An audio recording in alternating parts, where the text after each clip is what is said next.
Bruh.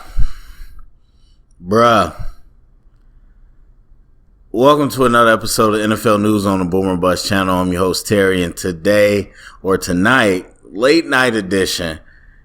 Bruh, what happened in LA with McVay and Goff? I need to know. I mean, I don't need to, I would really like to know. Because, bruh.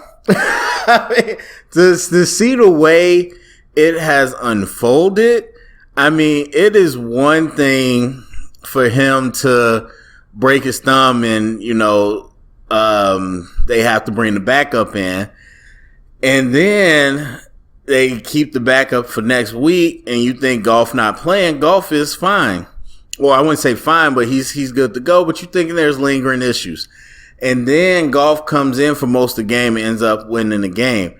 Not really because of him, but he wins the game as the quarterback. And you're like, oh, well, why didn't he start in the first place if he could do all that? And so those questions, and then the whole talk about the relationship being bad. Then the GM and the coach I wouldn't say trash. That's a strong word. But in the context of the NFL, that's kind of trashing the quarterback when they were like openly like, yeah, he's a Ram right now. They didn't really want to commit at all. And now not only do they get Stafford, but bruh, what they gave up for Stafford. What did Josh, I always say that, Jared Goff do?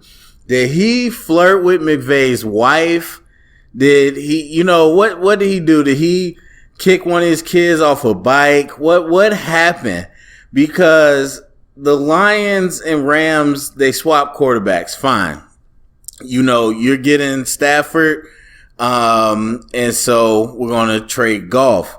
But they gave up 2 first round picks and 3 top 3 round picks overall, a 3rd round pick this year, and then a 1st round pick next year, and a 1st round pick after that. That is crazy. That is absolutely crazy. Now, before we, I'm sure some people are already there, but before some of you get there, I got nothing against Matt Stafford. Absolutely none. I actually really appreciate him. I've always appreciated Stafford as a person, and I respected his ability on the field, and even more so this year when Aaron Rodgers just happened to mention, and again, and even me, someone that taps into the film, it is easy to just overlook what he's done because they're losing. And so you just really don't pay attention. Even somebody that does watch film. But when Aaron Rodgers said that and I went back and really looked at it, Stafford, and he came out with a big arm, but he has some arm talent. And so I think he's underappreciated. And this is no jab at Stafford, but you got a guy that's 32 years old, and obviously quarterbacks can play a little longer, but that's still not a young prospect. And then you talk about, again, they weren't winning a lot, so he doesn't have that type of resume.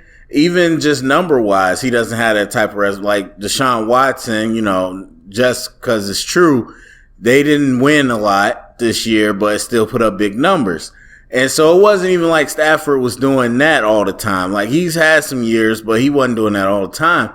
And so to fetch that much in return for him, when you also get the number 1 overall pick in Jared Goff, that it blows my mind. Like, if you told me, because they kept talking about Stafford and the Rams, if you would have told me Goff was involved in that trade, I would have been like, all right, they exchanged quarterbacks and a couple picks or like a pick or 2 with each other, exchanged like equally.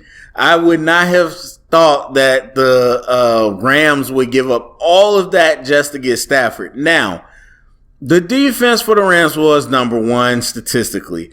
I don't think they were the best defense I saw. Obviously, Aaron Donald in their last game wasn't healthy, but still, I wouldn't say that's the defense that worries me the most. Not to say that they're not good, but they're really, obviously, if the Chiefs could get along with that defense, you know, you can make it work. So that's fine to me.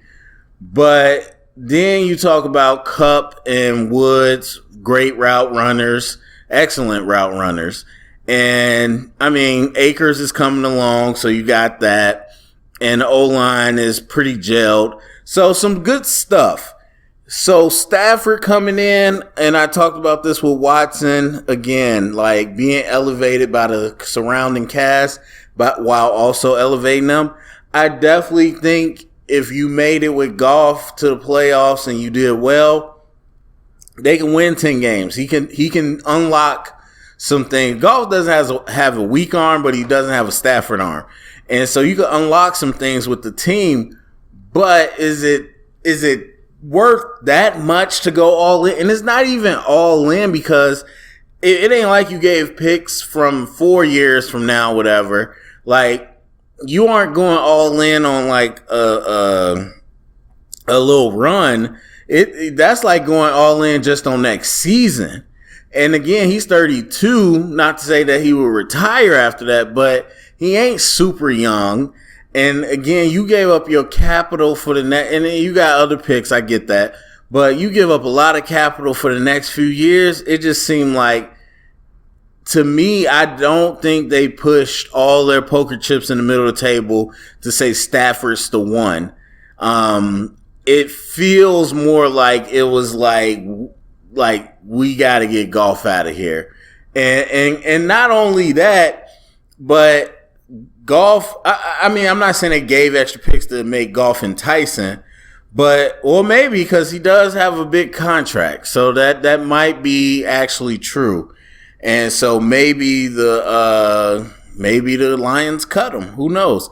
But I don't know if it's exactly like, hey, we really need to get Goff out of here, take these picks. More so than it's like, okay, we'll give you Goff, and they're like, we don't value him that much. And we know y'all don't value him that much. And so it just, what happened in that time? Because honestly, in the middle of last season, not that they were world beaters last season, but I would venture to say that even if you go to last season, in the middle of that season or early in that season, and somebody tried to trade for Goff, they would not be asking for 2 first-round picks. I just don't believe that. And so I think a lot of this is the way the Rams have treated Goff really publicly to show they don't really care for him that much. Part of it is the contract, but quarterbacks cost money. And so I don't know. To me, it seems like, what did this man do? What happened? Because they could have easily played ball. They could have played ball. Like Goff, I don't believe you think Wolford gave you a better chance to win. I just don't, or whatever his name is. So they could have easily let this man play or just had him not active. If you really didn't want him to play, you had a built-in excuse. Just have him not active.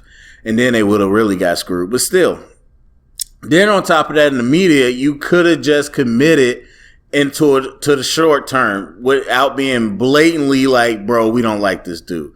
And so to me, they just made the market worse. And it seemed like they didn't even care. So I just feel like Goff had to do something. Like, what in the world? And I posted this picture in my community, but literally, like, real talk, I was watching Goff film when I just saw this. Like, I was watching Goff third downs in the first 8 weeks, incomplete passes. Because I literally, like, I'm uploading the Deshaun Watson video right now. And literally after I finished Watson, which was similar, I was like, man, people say Watson's so great. Let me see if he's that great. They're saying Goff is this horrible. Like, people have been trashing him lately. I was like, let me see how bad Goff really looks. And in the middle of that man got traded for 2 first-round picks and top 3 round picks. I mean, he must have been that bad, or at least to the Rams. And so the first domino drops. I mean, the Rams were a lot of people were talking about the Rams, and the way they were talking about Goff, it seemed like they'd be in the market to move Goff, but we didn't know if they'd be in the market to get a veteran quarterback or what. Obviously, Stafford was one of the big dominoes. He gets traded. Excuse me. He gets traded, and then Deshaun Watson is still out there. And I already said I don't think he's getting traded, but some people are like, bro, if you got that for Stafford, what could you get for Watson? And I think that too, but at the same time, it seems like Goff had a special problem going on, in my opinion. But yeah, so that's the first domino drop. And again, Detroit might keep Goff. They might still try to do something else, or maybe try to bring in competition. We'll see. But yeah, I mean, Detroit, I think they did it the right way. Like, both sides came out like, we mutually agreed. We're going to move on. We're going to do this thing. And then the Goff thing I thought was handled poorly. I think Watson is handling his situation poorly. A lot of this other stuff is, a bunch of drama, but I think Stafford and them, they did it the right way. And we heard that the 49ers, and again, we don't know if this is true. Some people are reporting that the 49ers offered a second and some thirds. And again, that just makes me feel like the Rams really offered a lot to make this happen. And so I guess some people could say they really wanted Stafford, but it really feels to me like they really want to get Goff out of there. And so, but still, now that leaves Jimmy G in the question, like, okay, is he available? What they're going to try to do? Obviously, everybody's going to be watching for Watson, and Darnold, Sam Darnold, still all that. So we shall see. We shall see what happens. But, bruh, this was wild. So go to the comment section. Let me hear what you think. Share it around. Get the conversation started. Thumbs up, subscribe, and thank you for listening.